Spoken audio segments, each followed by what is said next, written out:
सभी को जय मसीह की। मैं परमेश्वर का धन्यवाद करता हूँ। एक बार फिर परमेश्वर ने हमें ये सौभाग्य दिया है, मौका दिया है कि हम उस परमेश्वर के जीवते वचन को, परमेश्वर के सदा ठहरने वाले वचन को हम सीखें और अनादिकाल के परमेश्वर के विषय को और गहराई से आगे सीखें।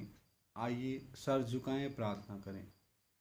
महान जीवते परमेश्वर, अनुग्रहकारी प्रभु, मैं आपका धन्यवाद देता हूँ। एक बार फिर आपने ये सौभाग्य हमें दिया कि तेरे जीवते वचन को हम सीख सकें और हम अपने आप को आपके अधीन कर सकें, प्रभु पवित्र आत्मा के अधीन कर सकें और सारे मन प्राण आत्मा से अनादिकाल के परमेश्वर को खोजें और उसके साथ अपना आत्मिक रिश्ता, व्यक्तिगत रिश्ता मजबूत कर सके। प्रभु हमारे आत्मा प्राण शरीरों को तेरे लहू से धोके शुद्ध कर। जो भी भाई बहन, बच्चा, नौजवान भाई, नौजवान बहन, बुजुर्ग माता, बुजुर्ग पिता, इस भाषा को समझने वाला कोई भी जन इस वचन को सुने तो प्रभु मेरी विनती है, तेरा वचन उनके हृदयों को कायल करे और वो अपने अनादिकाल के परमेश्वर के साथ मेल कर ले। प्रभु यीशु मसीह को अपना प्रभु और मुक्तिदाता करके ग्रहण कर ले। ये प्रार्थना हमारे उद्धारकर्ता प्रभु यीशु मसीह के सामर्थी और पवित्र नाम से मांगते, सुनो और ग्रहण करो, आमीन। तो मेरे प्रिय भाइयों और बहनों, आइए हम अनादिकाल के परमेश्वर के बारे में और अधिक परमेश्वर के वचन से सीखेंगे। आइए मेरे साथ निकालें भजन संहिता 148 अध्याय 1 वचन से हम पढ़ते हैं। भजन संहिता 148 अध्याय 1 वचन से हम पढ़ते हैं। यह की स्तुति करो, यहोवा की स्तुति स्वर्ग में से करो। तो यहाँ हम देखेंगे अनादिकाल के परमेश्वर की स्तुति करने का हुक्म किन किन को मिला है। यहाँ पर वचन कहता है स्वर्ग में भी अनादिकाल के परमेश्वर यहोवा परमेश्वर की स्तुति हो और स्वर्गदूत भी मिलकर के अनादिकाल के परमेश्वर की जय जयकार करें, उसकी स्तुति करें, उसकी आराधना करें और परमेश्वर को मुबारक कहें। हालेलुया। दूसरा वचन, हे उसके सब दूतों उसकी स्तुति करो, हे उसकी सब सेना उसकी स्तुति करो। तो यहाँ पर सब दूतों के लिए, जितने भी प्रकार के स्वर्गदूत परमेश्वर ने बना के रखे हैं, उनके लिए भी आदेश है कि परमेश्वर की स्तुति करो और उसकी सब सेना यानी स्वर्ग की सेना अपने सृष्टिकर्ता परमेश्वर की क्या करे, स्तुति करे। तो जब स्वर्ग को आदेश दिया है परमेश्वर ने स्तुति करने का, परमेश्वर की बड़ाई करने का, परमेश्वर की आराधना करने का, परमेश्वर को मुबारक कहने का, परमेश्वर को जय जयकार के द्वारा और धन्यवाद के शब्दों के द्वारा, स्तुति रूपी बलिदान के द्वारा परमेश्वर को सारा आदर महिमा देने का, तो फिर मनुष्य जाति जिसको परमेश्वर ने अपने स्वरूप और समानता में बनाया है, वो मनुष्य जाति आज भटकी हुई है। हर एक मनुष्य ने अपना अपना रास्ता ले लिया है। हर एक मनुष्य अपने अपने धार्मिक मतों के अनुसार, धार्मिक रीति रिवाजों के अनुसार, जाति बिरादरी संप्रदायों के अनुसार और हर देश की अलग अलग परंपराओं के अनुसार, हर राज्य की अलग अलग परंपराओं के अनुसार, हर जिले की, तहसील की, ब्लॉक की और गांव की और दादे परदादों की अलग अलग जो रीति रिवाज हैं, जो चलते आ रहे हैं पुराने समय से, उनके अनुसार ये वर्तमान मनुष्य जाति, चाहे वो किसी भी देश की हो, वो भटक चुकी है और वो अपने अपने रास्तों पर चल करके इसी को ही एक मुक्ति का रास्ता या स्वर्ग में जाने का रास्ता मान लेती है। लेकिन मेरे प्रियो, आप लोग अंधकार की तरफ आगे बढ़ते जा रहे हैं। सारे रास्ते मिल करके एक जगह नहीं पहुंचते, एक ही रास्ता एक जगह पहुंचता है। यूहन्ना रचित सुसमाचार 14 अध्याय 6 वचन में लिखा है, मार्ग सत्य और जीवन मैं हूँ। प्रभु यीशु मसीह ने कहा, मार्ग सत्य और जीवन मैं हूँ। यूहन्ना रचित सुसमाचार 8 अध्याय उसका 32 वचन भी कहता है, जब तुम सत्य को जानोगे तो सत्य ही तुम्हें आजाद करेगा। हालेलुया। तो एक ही परमेश्वर है। सब बोलते हैं गॉड इज वन, परमेश्वर एक है, God is one, God is one. परंतु हमारा एक कर्तव्य बनता हर मनुष्य का, अगर परमेश्वर एक है तो फिर उस परमेश्वर के पास जाने का रास्ता भी एक ही होना चाहिए। और बिल्कुल ये 100% सही है, परमेश्वर के पास जाने का रास्ता एक ही है। परमेश्वर जो देहधारी हुआ, अपने दूसरे व्यक्तित्व में प्रकट हुआ, देह में प्रकट हुआ, पुत्र के व्यक्तित्व में प्रकट हुआ, हमारे पाप और श्रापों को उठा लिया, क्रूस पे जान दी और अधोलोक में भी आत्मिक तौर पे हमारे पाप और श्रापों की सजा का भुगतान किया, पूरी पाप की कीमत दी, मौत की कीमत दी और तीसरे दिन मुर्दों में से जी उठे। तो उसी एकमात्र परमेश्वर, पिता पुत्र पवित्र आत्मा त्रिएक परमेश्वर आज पवित्र आत्मा अपने तीसरे व्यक्तित्व के द्वारा इस मिट्टी के बर्तन का इस्तेमाल करके परमेश्वर का वचन, जीवता वचन, इस सोशल मीडिया के माध्यम से, इस मोबाइल और यूट्यूब के माध्यम से परमेश्वर बात कर रहा है कि अनादिकाल के परमेश्वर का जब हुक्म ये है कि यहोवा की यानी परमेश्वर की, प्रभु यीशु मसीह की स्तुति स्वर्ग में से करो, उसकी स्तुति ऊंचे स्थानों में से करो, अनादिकाल के परमेश्वर को सराहो, हे उसके सब दूतों अनादिकाल के परमेश्वर यहोवा परमेश्वर प्रभु यीशु मसीह देहधारी परमेश्वर को सराहो, उसकी स्तुति करो, हे उसकी सब सेना उसकी स्तुति करो।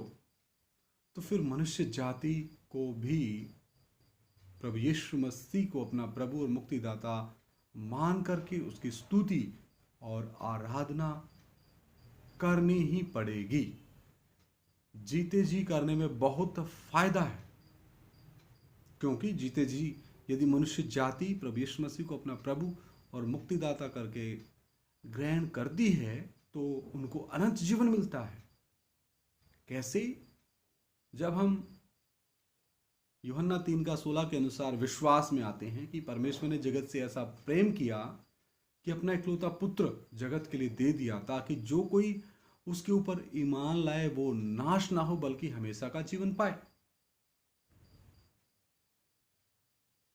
और रोमियो की पत्री 10:9 के अनुसार वचन कहता है, यदि तू अपने मुंह से प्रभु यीशु मसीह को अपना प्रभु और मुक्तिदाता करके कबूल करे, ग्रहण करे और हृदय से मान ले कि परमेश्वर ने यानी प्रभु यीशु मसीह के परमेश्वरत्व ने यानी पहले व्यक्तित्व ने प्रभु यीशु मसीह को यानी दूसरे व्यक्तित्व को मुर्दों में से जिलाया, तो निश्चित तौर पर उद्धार पाएगा। ये हम पिछले भागों में भी इस वचन के बारे में गहराई से सीख चुके हैं। तो वचन कितना स्पष्ट है। ऐसा अगर मनुष्य जाति वर्तमान में करती है तो परमेश्वर का वायदा है कि उनको अनंत जीवन मिलता है। हालेलुया, कितनी खुशी की बात है। तो मनुष्य जाति को अपने कर्ता, अपने आत्मा के कर्ता प्रभु यीशु मसीह को, जिन्होंने हमारे पाप और श्रापों की सजा को उठाया है, क्रूस पे जान दी, अधोलोक में पूरी कीमत दी, मृत्यु और अधोलोक की कुंजियां दुष्ट शैतान से वापस छीनी ली और तीसरे दिन मुर्दों में से जी उठे, कैदी आत्माओं को भी छुड़ाया, वापस वो सारा अधिकार कलीसिया को यानी प्रभु यीशु मसीह की देह को दिया है। हालेलुया। तो अनादिकाल के परमेश्वर की स्तुति करने का हुक्म इन सभी को है। तीसरा वचन पढ़ते हैं, हे सूर्य और चंद्रमा उसकी स्तुति करो, हे सब ज्योति में तारागण उसकी स्तुति करो। मेरे प्रिय भाइयों बहनों, जिस सूर्य को परमेश्वर ने बनाया, मेरा एक सवाल है, क्या एक लोटा जल का आप उसको सुबह सुबह चढ़ा करके इतने गर्म सूर्य को क्या ठंडा कर सकते हैं? मैं मानता हूं ये आपकी श्रद्धा है। मैं भी ऐसा ही करता आया था 2012 तक, लेकिन जब परमेश्वर का वचन मेरे ऊपर प्रकाशित हुआ तो परमेश्वर के वचन ने मेरी बुद्धि खोल दी। वचन में लिखा है, हे सूर्य और चंद्रमा उसकी स्तुति करो। किसकी स्तुति करो? अनादिकाल के परमेश्वर की। अनादिकाल का परमेश्वर कौन है? सृष्टिकर्ता है। किनका? सूर्य और चंद्रमा का भी। और आगे लिखा है, सब ज्योतिर्मय तारागण उसकी स्तुति करो। सब आकाश गंगाएं, पूरा यूनिवर्स, पूरा ब्रह्मांड अपने कर्ता की स्तुति करे। तो मेरे प्रिय भाइयों बहनों, जब इनको हुक्म है, इनको आदेश है अपने कर्ता की स्तुति करने का, महिमा करने का, बड़ाई करने का, उस्तत करने का, धन्यवाद करने का, तो फिर मनुष्य जाति किस घमंड में चूर हो रखी है, किस नशे में डूबी हुई है? हे मनुष्य जाति, इस घमंड के वस्त्र से निकलो, इस घमंड के नशे से निकलो। छोटे बड़े, ऊंचे नीचे, अमीर गरीब, काले गोरे, ऊंचा धर्म नीचा धर्म, ऊंची जात नीची जात, इस देश का उस देश का, पढ़ा लिखा अनपढ़, ये सारे जो शैतान के बंधन हैं, मिस्र संसार के बंधन हैं, इनमें से निकल करके ऊपर आए और अपना समय परमेश्वर के वचन को पढ़ने में, मनन करने में और सुसमाचार को एक एक मनुष्य तक पहुंचाने में लगाएं। और मुर्दों में से जी उठने के बाद हमारे उद्धार के कर्ता प्रभु यीशु मसीह की यही महान आज्ञा है। मत्ती 28 अध्याय 18 से 20 पे कहता है, स्वर्ग और पृथ्वी का सारा अधिकार मुझे दिया गया है। तुम जाओ, हर जाति हर धर्म के लोगों को चेला बनाओ और उन्हें पिता पुत्र और पवित्र आत्मा के नाम में बपतिस्मा दो और उन्हें तमाम वो बातें मानना सिखाओ जो मैंने तुम्हें सिखाई हैं। फिर देखना, मैं जगत के अंत तक सदा तुम्हारे संग हूं। आमीन। Hallelujah, hallelujah. तो मेरे प्रिय भाइयों बहनों, अपने अनादिकाल के परमेश्वर के साथ रिश्ता कायम करने में ना कतराएं। किसी भी मनुष्य को उसका धर्म, जाति, बिरादरी, उसका पैसा, उसका मान, उसका सम्मान, उसकी पदवी, उसका रुतबा, उसकी सुंदरता नहीं बचा सकती, क्योंकि ये सब चीजें शरीर के साथ नाश हो जाएंगी। लेकिन आत्मा और प्राण अमर हैं। उनके लिए सिर्फ दो ही स्थान हैं, या तो परमेश्वर के साथ, जिन्होंने मां के गर्भ में परमेश्वर ने उस आत्मा को रचा है, या फिर परमेश्वर से दूर ऐसी जगह पे, अंधकार में जगह पे,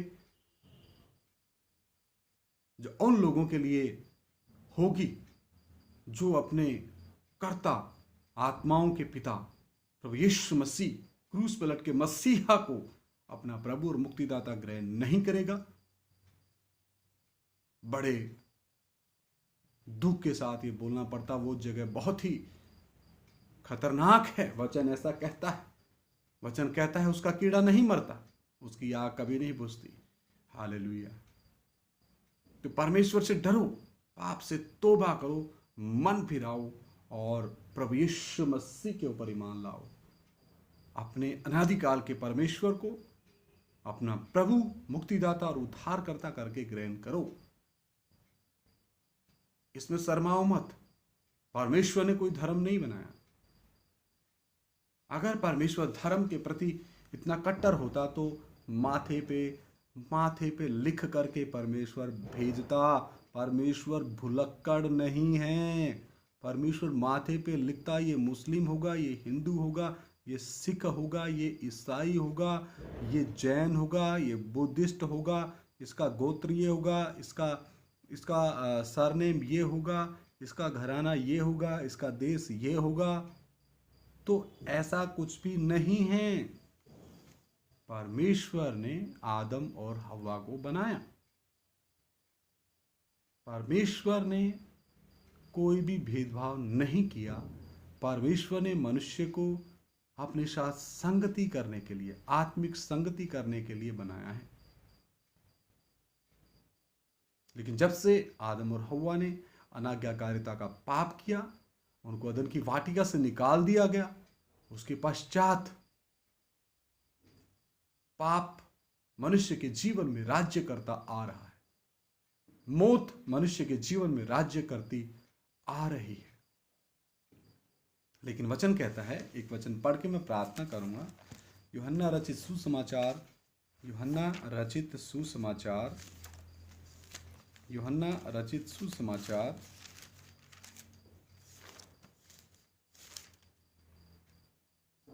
यूहन्ना रचित सुसमाचार 11 अध्याय, यूहन्ना रचित सुसमाचार 11 अध्याय 25 वचन 26 वचन पढ़ता हूं। यीशु ने उससे कहा, पुनरुत्थान और जीवन मैं ही हूं। जो कोई मुझ पर विश्वास करता है वह यदि मर भी जाए तो भी जिएगा, मर भी जाए तो भी जिएगा। जी हाँ, ये है हमारी आशा कि हमारा आत्मिक पिता, हमारा परमेश्वर प्रभु यीशु मसीह हमें बहुत जल्द गुप्त आगमन के द्वारा लेने आ रहा है। हालेलुया। आगे लिखा है, और जो कोई भी जीवित है और मुझ पर विश्वास करता है वह अनंत काल तक ना मरेगा। क्या नहीं करेगा? अनंत काल तक ना मरेगा। क्या तू इस बात पर विश्वास करती है या करता है? जो भी इस वीडियो को भाई बहन, बच्चे बुजुर्ग, नौजवान भाई बहन, बुजुर्ग माता, बुजुर्ग पिता, किसी भी धर्म, बिरादरी, जाति, संप्रदाय से आप संबंध रखते हो, तो क्या आप इस बात पर विश्वास करते हो कि सचमुच प्रभु यीशु मसीह मेरे पाप और श्रापों के लिए आया, क्रूस पे जान दी, अधोलोक में आत्मिक तौर पे हमारी कीमत, हमारे स्थान पर कीमत पूरी की, और तीसरे दिन मुर्दों में से जी उठे, और फिर से हमें उनके लोगों को वो लेने आ रहे हैं। अगर आपका ये विश्वास है, अगर आप रोते रोते विश्वास करते हैं कि प्रभु मैं पापी हूं, मुझे माफ कर, आपने स्वर्ग छोड़ करके, स्वर्गदूतों की आराधना छोड़ करके, अपनी परमेश्वरता की महिमा को छोड़ करके आप उस पापी के लिए इस संसार में आए, क्रूस पे जान दी, सचमुच आप मेरे पाप और श्रापों को उठाने के लिए आए, और आज से मैं आपको अपना प्रभु और मुक्तिदाता करके ग्रहण करता हूं या करती हूं, और आगे से इस मेरे जीवन में मैं किसी दूसरे को इस स्थान पर नहीं आने दूंगा या नहीं आने दूंगी। और आप मेरे उद्धार करता हो, मुक्तिदाता हो, मेरे परमेश्वर, आप सच्चे मन से जन्म से लेकर के इस दिन तक प्रभु मैं आपका दुश्मन बना रहा, मैं आपके विरुद्ध चलता रहा, मुझे माफ करो, मेरे पापों को क्षमा करो, मेरे आत्मा प्राण शरीर को तेरे पवित्र लहू से धोके शुद्ध करो। प्रभु मैं आपके क्रूस के नीचे घुटने के बल होकर के आपसे क्षमा की याचना करता हूं या करती हूं।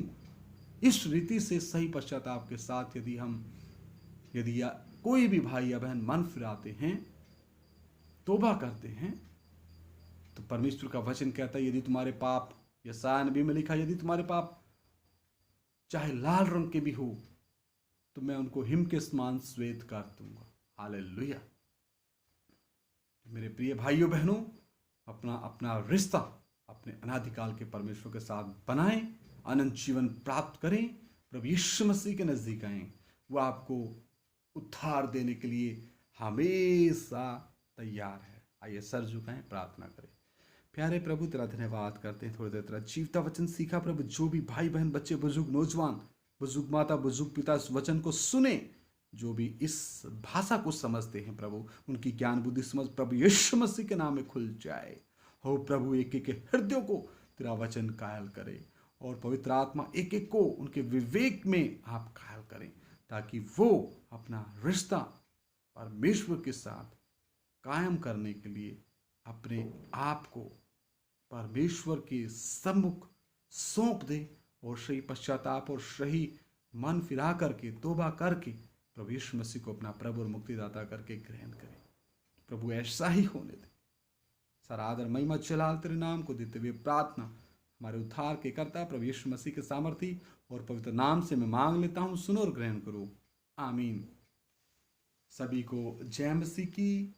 परमेश्वर आप सभी को बहुतायत से आशीष दे, और जो भी भाई बहन, बुजुर्ग माता, बुजुर्ग पिता इस वीडियो को सुने, मेरी हाथ जोड़ के विनती है, इसके ऊपर मनन करें। ये किसी धर्म का वचन नहीं, ये एकमात्र सच्चे जीवते परमेश्वर का वचन है। प्रभु आप सभी को आशीष दे।